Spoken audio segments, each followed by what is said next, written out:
present a detailed and well-researched study of the fifth verse of Part 5 of Rasayankhand of Rasaratnakara by Sri Nyothinath Siddha. Welcome to this explainer. We're jumping right into a seriously fascinating piece of 13th century alchemical history today. We'll be unpacking a highly specific classical formulation, isolating its core botanical components, and really trying to bridge that gap between ancient Ayurvedic philosophy and what modern science tells us today. Let's get right into it. Section 1. Decoding the fifth verse. So, looking right at the original folio, you'll see verse 5 is nestled perfectly within a sequence of purification instructions. And, this isn't just some random list of herbs thrown together. It's actually defining a precise pharmacological combination meant for a very specific physiological intervention. The text itself is beautifully concise, but it's literally packed with operational directives for the ancient practitioner. Let's map this all out. Starting with the original Sanskrit and its Roman transliteration, we follow the Anvai, which is the logical progression of the text. It instructs the practitioner to take Vedanga, Vacha, and Kushta and combine them with the extract of Ketaki. The semantics show this specific combo is administered in a Kudava, that's a classical unit of measure, for exactly 3 days, or tridanam. So, in plain English, it fundamentally translates to the oral administration of this specific botanical mixture to counteract what they called lavana dosha, or salt-induced toxicities. Moving on to Section 2, Inventory of Major Substances. Ancient Rasa Shastra relied incredibly heavily on the synergistic properties of botanicals. They used them to process minerals or to prep the body for some really potent therapies. Verse 5 identifies a powerful quartet of botanicals for this exact purpose. First up, we've got Vedanga, scientifically known as Ambelia ribes. Second is Vacha, or Acarus calamus. Third, Kushta, which is Sasaria lapa. And finally, Ketaki, identified as Pandanus odorifer. Each of these 4 plants has highly distinct classical applications, and their combination right here, it is far from arbitrary. Let's examine the first two. Vedanga's classical meaning is heavily tied to its role as this supreme systemic purifier and anthelmintic. Historically and philosophically, practitioners used it to clear out parasites and deeply seated toxins from the gut. On the flip side, we have Vacha. The name translates loosely to speech or clear voice, and it was highly prized for its penetrating qualities. Its historical purpose was all about clearing systemic blockages in the body's subtle channels and stimulating the intellect. So by combining a deep gut purifier with a channel-clearing stimulant, the text is aiming for a multi-layered physiological reset. Pretty clever, right? Moving to the next pair, Kushta historically served as a really potent medicinal base. It was known to balance the Vata and Kapha doshas, and was often used for skin and respiratory ailments. It basically brings this deeply grounding, restorative quality to the whole mix. But Ketaki is where it gets super fascinating. The verse specifies Ketakagnistana, which refers specifically to the extract or juice of the Ketaki plant. In this formula, it serves as the liquid medium, or anupana.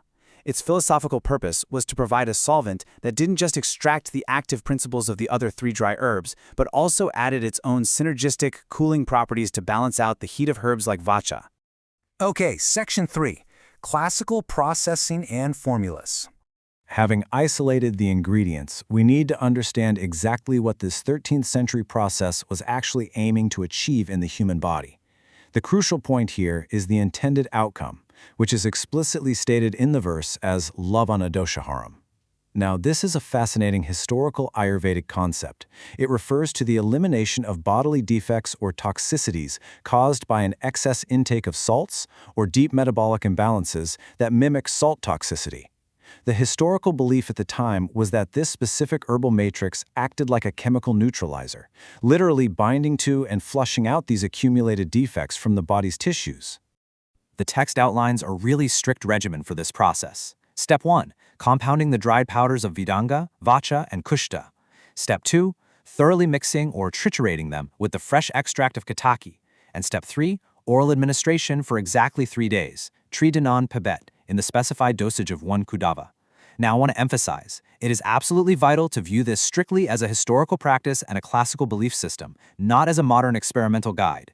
The exact quantities and durations reflect the pharmacological logic of that specific era.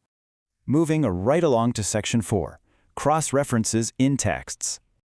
You see, the Rasaratnakara doesn't just exist in a vacuum. It draws upon centuries of established medical observation. If we look closely, we find echoes of this exact botanical synergy in much older texts.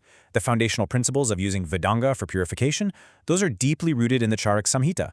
The Sushrutat Samhita provides extensive classifications for herbs like Kushta in managing systemic imbalances. And later texts, like the Bhava Prakash and Sharngadara Samhita, they also confirm the established role of these botanicals in classical pharmacology. Verse 5 is essentially Srinithanathan Siddha synthesizing all these ancient truths into a highly targeted, fast-acting 3-day protocol for Rasayana preparation. This brings us to Section 5, Modern Scientific Review. It is absolutely vital that we subject these ancient classical claims to the objective scrutiny of modern pharmaceutical science, chemistry, and toxicology. We really have to separate historical belief from modern scientific evidence. And when we compare them side by side, the contrast is pretty revealing. Classical texts claim this mixture provides total systemic purification and perfect dosha balancing. But modern pharmaceutical science views these herbs through the lens of specific biochemical interactions. While modern science absolutely confirms that Embelia ribes, Vedanga, indeed has targeted antimicrobial and anthelmintic properties, the broader holistic claims of completely neutralizing salt defects remain unproven by modern clinical standards. So, science validates the active compounds, for sure, but not necessarily the overarching classical mechanism. Crucially, we have to look at modern toxicology, and here's where we see a major divergence. Historically, these herbs were assumed safe for repeated use when processed correctly. However, modern material science and toxicology reveal that herbs like vacha, Acorus calamus, contain compounds like beta-esserone, and that actually carry significant toxicity and carcinogenic risks with prolonged use. Similarly, kushta has to be rigorously tested today just to ensure it isn't adulterated with toxic analogs. This directly challenges those ancient safety assumptions and really underscores why these classical formulas cannot be blindly replicated today without serious modern scientific oversight. Now for the researchers and students watching this explainer, there is a massive wealth of modern ethnopharmacological literature out there. If you want to investigate this further, searching PubMed or Google Scholar using keywords like Embelia ribes pharmacology or Acorus calamus beta-osserone toxicology, or just reviewing ethnobotanical studies on Sasaria lapa will yield literally hundreds of peer-reviewed papers. Modern science is actively decoding the isolated compounds of these exact plants mentioned in verse 5 right now. Finally, Section 6, Conclusions and Future Research. Okay, let's consolidate our deep dive into verse 5 of the Prathamopadesha and highlight exactly what you should take away from this. Here are the main points. First, this verse is an absolute masterclass in precise botanical synergy, combining purifiers, channel openers, and balancers into a single cohesive medium. Second, its historical significance is undeniable. It shows the highly sophisticated preparatory steps they deemed necessary in ancient Rasayana therapy before they'd ever administer heavy metals or complex alchemical formulas. But third, it practically begs for rigorous modern clinical validation. The efficacy of these isolated compounds is scientifically intriguing, no doubt, but those classical safety profiles absolutely require modern toxicological correction. And this brilliantly illustrates our final thought for the explainer.